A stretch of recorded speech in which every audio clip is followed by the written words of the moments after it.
네, 감사합니다. 네, 오늘은 본문의 말씀을 통해서 그들의 믿음을 보시고 라는 제목으로 함께 말씀을 나누겠습니다. 오늘 본문은 예수님께서 가브나움에서 많은 병자들을 고치시는 사역들 속에서 특별히 중풍병자를 고치시고 그를 향한 놀라운 그 제사함의 은혜와 기적의 역사를 선포하시는 장면입니다.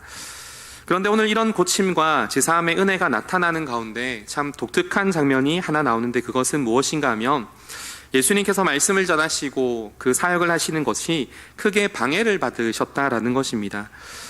지금 예수님은 초기 사역을 갈릴리 지역에서 이제 하나님의 말씀을 전하시고 많은 기적을 베풀고 계십니다. 그래서 갈릴리 나사렛 지역, 특별히 가버나움에서 그 일을 하고 계시는데 갈릴리 여러 지역에서 전도를 하시면서 이제 가버나움 자신이 계신 거처로 휴식을 취하시면서 즉 오늘 본문에 나오는 이곳을 거처로 삼으셔서 이제 많은 곳으로 나가셨다가 다시 전도하고 들어오시고 이렇게 하나님 나라의 복음을 전파하고 계셨던 것입니다. 그런데 성경의 주석에는 이 집이 베드로의 집인지 또한 예수님의 집인지 이거를 정확하게 명시하고 있지는 않지만 중요한 것은 예수님께서 지금 갈릴리 가버나움의 선교 본고지로 이것을 잡으시고 하나님 나라의 복음을 전파하고 계신다라는 겁니다. 그런데 어떻습니까? 예수님께서 가버나움 집에 계시다는 소식이 이제 많은 사람들에게 들려지게 된 것입니다. 늘상 전도하고 계시니 집으로 돌아올 시간 집에 거처할 계시지 않는데 오늘은 예수님께서 가버나움 그 집에 계시다는 소식을 따라 많은 사람들이 예수님을 보기 위해서 예수님이 계신 집으로 오늘 왔는데 얼마나 사람들이 많이 왔는지 그곳이 발 디딜 틈 없이 가득하게 되었다라고 말합니다. 그런데 웬 것입니까? 발 디딜 틈 없이 오늘 예수님께서 계신 그곳에 말씀을 전하고 있는 그때에 갑자기 난리가 난 것입니다. 지진이 난 것일까요? 하늘에서 지붕에서 흙먼지가 떨어지면서 지붕이 갑자기 열리고 더 놀라운 것은 사람들이 그 중풍병자 한 사람을 침상채로 내리고 있는 것이었습니다. 그 안에서 말씀을 듣던 사람들 또한 그리고 말씀을 전하는 예수님 또한 함께 있던 제자들 얼마나 놀랍고 황당했겠습니까? 듣던 사람들도 그렇고 예수님도 제자들도 모두 다 당혹스러웠을 것입니다. 어쩌면 이 집이 만약에 베드로의 집이었다면 얼마나 노발대발했겠습니까? 아니 이게 무슨 소란입니까? 아무리 사람들 발 디딜 틈이 없어서 그렇지 어떻게 지붕을 뚫고 이렇게 내려옵니까? 이거 누가 책임지겠습니까? 라고 이렇게 말하지 않았겠습니까? 당신은 우리와 같이 콘크리트로 집을 짓지 않는다고 합니다. 진흙을 그리고 나뭇잎을 여겨서 지붕을 덮어보다 보니 지붕을 쉽게 뜯어낼 수가 있었고 그리고 집 옆으로 계단으로 올라가면서 그 지붕 위에 열매를 말리거나 때로는 밤에 그곳에서 쉬기도 했다라고 합니다. 하지만 상식적으로 어떻습니까? 발 디딜 틈 없다 해서 막혀있다 해서 그렇게 지붕을 뜯어내는 것은 사실 이해하기가 어렵습니다. 그런데 결과적으로 어떻습니까? 예수님께서 방해를 받으셨다라는 것입니다. 그 예배가 난장판이 되고 흙먼지로 사람들이 아우성을 치고 엉망진창이 되었던 것입니다. 만약에 이 시간에 예배를 드릴 때 누가 소란스럽게 막 떠든다면 어떻겠습니까?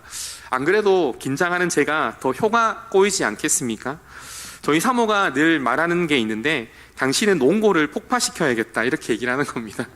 너무 밑에 원고를 보니까 왜 원고를 그렇게 보냐고 좀 이렇게 앞을 보라고 얘기를 하는 겁니다. 근데 사실 이 자리에 서면 참 떨리거든요. 그래서 그 토시 하나 안 틀리고 이렇게 쓰게 되었는데요.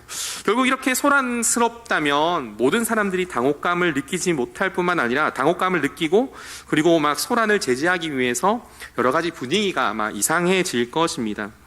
그런데 놀라운 것은 무엇입니까? 오늘 예수님께서 당황하지 않으셨다라는 겁니다. 오히려 예수님께서 설교하시는 것이 방해를 받는 그 사건에 오늘 중풍병자에게 오히려 내가 제사함을 얻었다라고 말씀하시고 놀란 그에게 기적의 은혜를 베풀어 주셨다라는 것입니다. 다시 말해서 예수님은 그들의 행동을 무례하거나 방해하는 것으로 보지 않으시고 오늘 5절 말씀에 뭐라고 말씀하고 계십니까? 5절 말씀을 같이 한번 읽어보겠습니다. 같이 읽겠습니다. 예수님께서 그들의 믿음을 보시고 중풍병자에게 이르시되 작은 자야 내 제사함을 받았느니라 하시니. 아멘. 뭐라고 말합니까? 그렇게 예수님의 그 예배를 소란스럽게 하고 방해했던 그 무례한 행동들을 오히려 그들의 믿음을 보시고 라고 말씀하시면서 그에게 제사함이 있다라고 말씀하실 뿐만 아니라 이후에는 일어나 상을 가지고 가라 라고 말씀하시면서 그에게 아무리 고쳐지지 않던 그 중풍병이 회복되어지고 또한 이것을 본 모든 사람들이 하나님 앞에 영광을 돌리는 놀라운 일들로 바꿔지게 되었다라는 것입니다. 근데 이 일의 중심이 무엇입니까? 바로 그들의 믿음을 보시고 라고 말씀하고 있는 것입니다. 여러분, 이런 놀라운 일이 어디 있겠습니까? 예수님의 사역이 방해를 받고 사람들이 눈살을 찌푸리고 또한 기물이 파괴되었음에도 불구하고 예수님은 그들의 믿음을 보시고 중풍병자에게 제사함의 은혜, 그리고 더 나아가 치유의 은혜를 베푸시더라는 것입니다. 그렇다면 우리는 이렇게 생각해 볼 수 있을 겁니다. 아니, 믿음을 위해서 어떤 방법을, 수단 방법을 가리지 않아도 되겠네? 이기적인 믿음도 하나님께서 기뻐하시겠네? 혹 내가 믿지 않아도 다른 사람의 믿음으로 구원받을 수 있겠네 라고 생각할 수 있겠지만, 그러나 우리는 이것이 그런 의미가 아니라는 것을 우리는 잘 알고 있습니다. 그렇다면 오늘 본문에서 예수님께서 어쩌면 예배에 방해받으시고 눈살을 찌푸려지는 그런 상황 속에서도 어떻게 그들의 믿음을 보시고 그들을 구원하고 그에게 제사함과 은혜를 선포하셨는지, 그 의미가 무엇인지를 오늘 말씀을 통해서 함께 나누고자 합니다. 특별히 10월에 있을 그 행복 나눔 축제에 그것을 빗대어서 한번 살펴볼 때에 오늘 4가지 정도로 오늘 이 믿음, 그들의 믿음을 보시고 라는 그 관점들을 생각하고 오늘 우리의 삶에도 하나님의 놀라운 은혜가 선포되길 소망합니다. 첫 번째로 생각해 볼 것은 오늘 그들의 믿음에는 친구 혹은 이웃 혹은 가족 등을 그 긍휼히 여기는 마음에서부터 시작되었다라는 것입니다. 오늘 본문 성경의 2장 3절에 보면 이렇게 말씀하고 계십니다.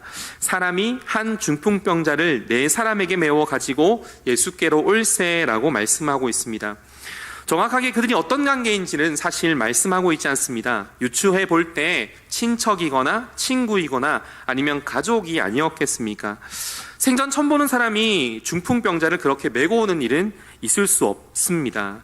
더욱이 중풍병이 어떤 병입니까? 누구의 도움 없이는 거동조차 할 수 없는 병입니다. 그가 처음부터 이 병을 알았는지 어쩌면 사고로 어떤 계기인지 모르나 우리가 알고 있는 것은 이 중풍병자를 메고 온 그 친구 주변의 사람들이 그를 늘 마음에 쓰고 있었다라는 것입니다.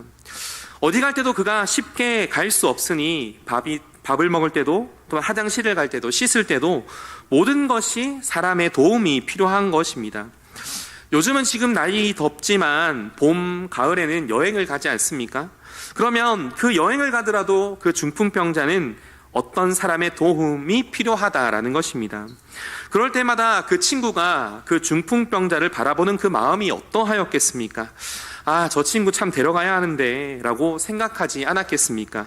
또한 한번 어디 길을 나서려면 사람들을 데리고 거동하고 그를 메고 가야 하니 얼마나 서로 마음이 불편하고 안타깝겠습니까? 또한 반대로 중풍병을 앓는 그는 또한 친구들한테 여러 가지로 미안한 마음도 미안할 것입니다. 어쩌면 야, 이번에는 괜찮다, 너희끼리 다녀와 라고 신경 안 써도 돼 하는 어쩌면 서로 마음에 애가 타는 마음이 있을 것입니다. 그런데 이런 와중에 그 동네에 가버나움에 예수님께서 오셨다는 소식이 들린 것입니다. 예수님에 대한 소식을 듣자마자 그 중풍병자 친구들은 어떤 마음이 들었겠습니까? 제일 먼저 그 친구가 생각나지 않았겠습니까?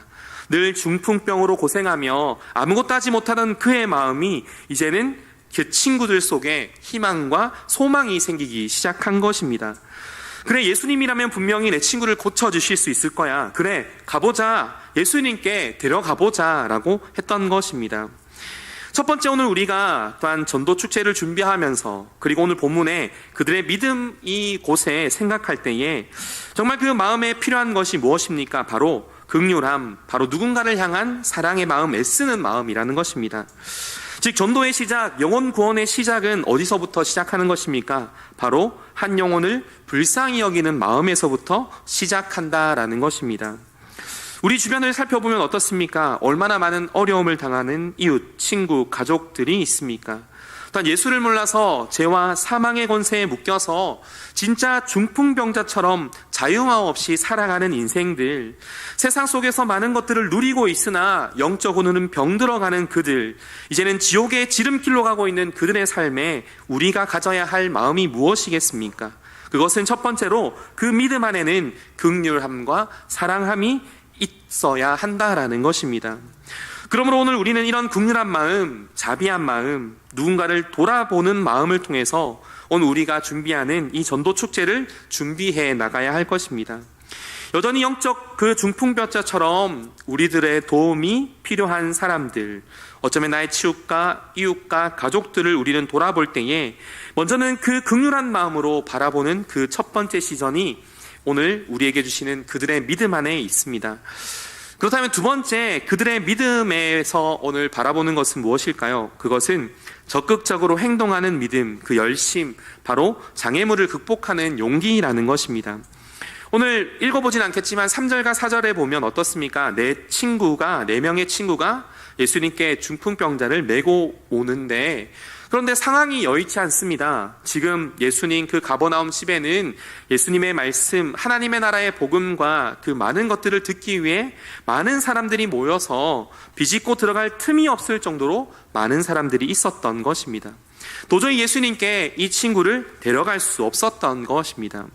그렇다면 여러분, 친구들이 포기하였습니까? 아닙니다. 어떻게 여기까지 왔는데 서로 얘기하지 않았겠습니까? 얘들아, 야, 좋은 방법이 없을까? 그때 친구들 가운데 놀라운 혁신적인 생각을 해내는 겁니다. 야, 그래, 문으로 못 들어가면 지붕이라도 뚫자 라고 얘기하는 것입니다. 그래, 못 들어가면 지붕으로 내리면 되겠네. 맞아, 그래, 괜찮아. 친구 하나 살리는데 지붕값이 문제야. 일단 가자 하고는 지붕을 뜯어서 오늘 그 친구를 침상째 예수님께 달아내렸다라는 것입니다. 사실 오늘 이 이야기 속에 그저 이야기로만 적혀 있다면 이것이 얼마나 큰 믿음인지, 얼마나 많은 것들을 헌신했는지, 또한 용기가 필요한지를 우리는 잘 모릅니다. 또한 반대로 어떻습니까? 만약에 사람들이 인산일해를 이르니 오히려 야, 그냥 다음에 오자라고 했다면, 그리고 또한 야, 지붕 뚫을 만한 돈이 어디 있냐, 만약에 이렇게 말했다면 이 모든 일들이 이루어지지 않았을 것입니다. 그래서 오늘 우리가 생각하는 영혼 전도를 향한 마음, 긍휼한 마음이 필요한 만큼 우리는 헌신이 필요하다라는 것입니다. 나의 시간을 드리고 물질을 드리며 내가 행동하는 그 믿음의 용기가 오늘 그 긍휼을 향한 그 마음에 나타나게 되어야 한다라는 것입니다. 그렇다면 오늘 우리가 태신자를 작정하고 있고, 또한 전도구호를 함께 선별하며, 또한 우리가 행복 전도 축제를 할 때에 우리는 태신자들 향해서 어떻게 해야 하겠습니까? 긍휼한 마음으로 그를 바라보았다면 우리는 직접적으로 연락하고 그들을 만나야 한다라는 것입니다. 나의 시간을 내고 나의 물질을 헌신하며 오늘 그들에게 찾아가야 한다라는 것입니다. 근데 사실 사람을 만나는 것, 내 것을 쓰는 것, 이게 귀찮고 손해보는 것일 수 있습니다. 어쩌면 장애물이 갇힌 것처럼 그들이 마음을 열지 않을 수도 있습니다. 어쩌면 빽빽한 사람들이 들어찬 것처럼 마음의 문이 닫혀 있을 수도 있습니다. 하지만 함께 고민한다면 분명히 혁신적인 생각이 나타나게 될 것이라는 겁니다. 그렇다고 해서 태신자의 집에 지붕을 뚫어서 가라는 것은 아니고, 우리의 마음에 헌신과 용기가 오늘 믿음의 행동들이 필요하다라는 것입니다. 그런데 어떻습니까? 가치 측면에 의해서 하나님은 성경에 한 영혼이 천하보다 귀하다 하지 않으셨습니까? 한 영혼을 천하로 비교한다면 내가 지금 그 영혼을 향하여 드리는 시간과 물질, 그 헌신들은 결코 아깝지 않다라는 것입니다. 그리고 무엇보다 어떻습니까? 먼저 그의 나라와 의를 구하라, 그리하면 이 모든 것을 너에게 더하시리라 라고 하신 그 말씀에 따라 우리가 하나님께서 주시는 그 사명, 영혼 구원의 그 헌신의 발걸음, 우리의 시간과 물질을 쓸 때에 이 헌신과 그 모든 것들이 하나도 땅에 떨어진 바 되지 않고 오히려 놀라운 축복으로 오늘 우리에게 돌아오게 된다라는 것입니다. 그러므로 우리는 한 영혼을 위해 애쓰고 힘쓰며 나의 시간과 물질을 드려야 한다는 것을 우리는 잊어서는 안 됩니다. 그러면 세 번째로 생각해 볼 것은 무엇입니까? 바로 예수님에 대한 믿음. 그분이 고칠 수 있을 것이라는 확신이 있는 믿음입니다. 그런데 이것을 이렇게 한번 표현해 봤으면 좋겠습니다. 전도의 차원에서 어떻게든지 예수님을 만나게 해야겠다라는 믿음이라는 것입니다. 이건 저 사람이 구원을 받을까 못 받을까, 내가 데리고 왔는데 저 사람이 교회 계속 안 다니면 어떻게 하나 하는 불확신이 아니라 오늘 우리가 할 일이 있고 주님께서 역사하실 일이 있다라는 것을 말씀하고 싶은 겁니다. 사실 영혼을 구원하는 것, 그 믿음을 나타나는 영역은 사실 우리의 영역이 아닙니다. 예수를 믿게 하시는 것은 성령 하나님이며 예수님께서 그에게 강권적으로 임할 때에 주어지는 선물, 믿음으로 그가 반응할 때에 나타나는 구원의 은혜라는 것입니다. 그렇다면 우리가 할 수 있는 것은 무엇이겠습니까? 긍휼한 마음을 가지고 그를 향하여 헌신하고 믿음을 통하여 그에게 시간을 주었다면 오늘 그들이 주님을 만날 수 있도록 말씀을 들을 수 있는 자리로 우리가 인도하는 것이 가장 필요하다라는 것입니다. 물론 그 상황 속에서 여건이 된다면 그에게 복음을 전하고 또 예수님을 소개하고 영접하는 것도 좋지만 더 중요한 것은 우리가 할 것은 주님께로 이끌 그 만날 기회를 제공하는 것, 이것이 바로 전도의 첫 걸음이라는 것입니다. 그래서 그와 관계를 쌓고 또한 그를 초대함으로 말미암아서 예수 그리스도께서 누구신가를 내 삶을 통해서 보여주고 또 우리 경산교회의 이 문화, 그리스도의 문화 속에서 공동체 속에 이끌어 정말 우리 교회에서 예수 믿는 것이 얼마나 큰 기쁨인지를 우리가 소개하는 것, 그리고 그 기회를 제공하는 것이 오늘 우리가 해야 할 것이라는 겁니다. 이런 의미에서 고린도전서 3장 6절과 7절 말씀에 보면 이렇게 우리에게 말씀해 줍니다. 같이 한번 6절 7절 말씀을 읽어보겠습니다. 나는 심었고 아볼로는 물을 주었으되 오직 하나님께서 자라나게 하셨나니 그런즉 심는 이나 물 주는 이는 아무것도 아니로되 오직 자라게 하시는 이는 하나님뿐이니라. 아멘. 뭐라고 합니까? 이것을 구분짓지만 결국 우리가 할 것이 있고 하나님께서 역사하실 것이 있다라는 것을 우리에게 말씀해 주는 겁니다.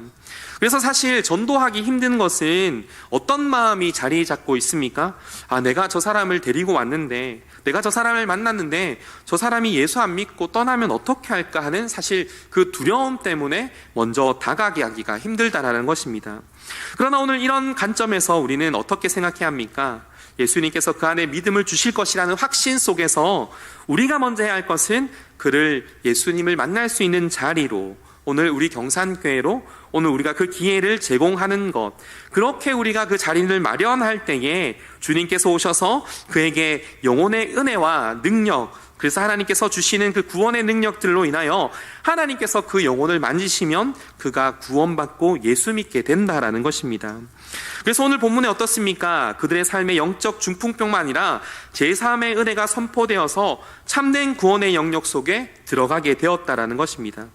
사실 교회에서 초대해야 할 가장 근본적인 목적이 무엇입니까? 물론 우리가 교회가 좋고 또한 목사님의 말씀이 좋고 또한 공동체가, 우리 경산교회가 좋고 믿음이 있고 라는 것들도 중요하지만 그들이 진짜 영혼이 죽어가고 있다는 사실을 깨닫게 하는 것, 진정 너의 정말 유일한 해결책은 예수 믿는 것, 그 예수님을 소개하는 것이 바로 우리가 해야 할 것이라는 겁니다.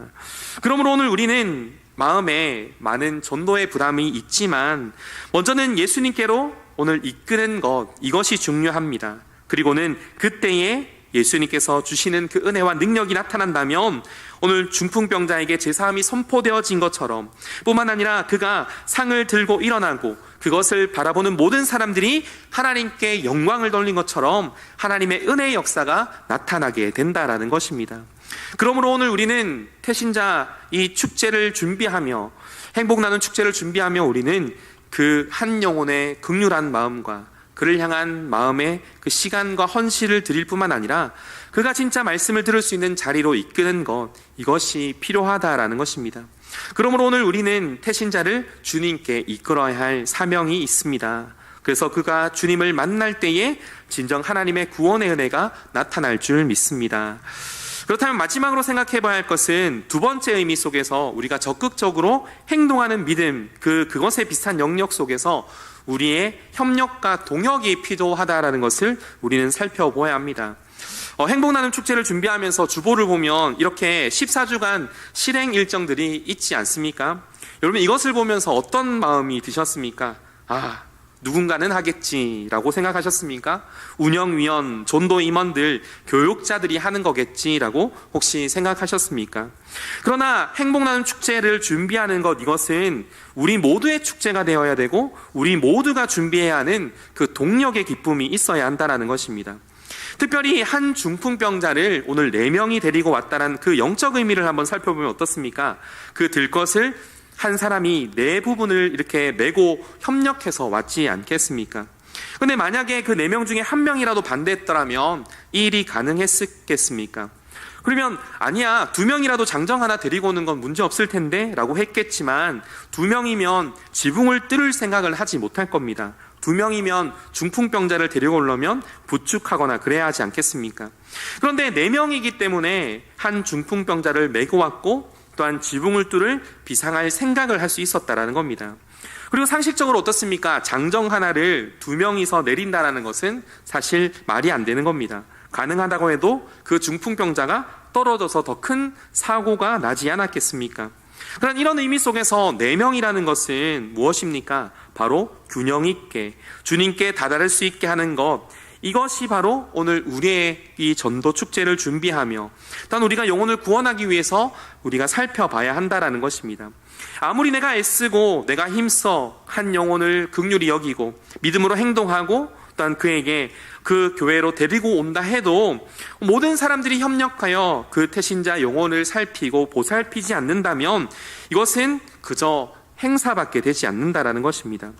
이런 의미에서 4가지 영적 협력을 이렇게 한번 생각해 보았습니다. 첫 번째, 긍휼히 여기는 마음이 사실 영적으로 어떤 마음이겠습니까? 바로 기도로 표현되어야 하지 않겠습니까?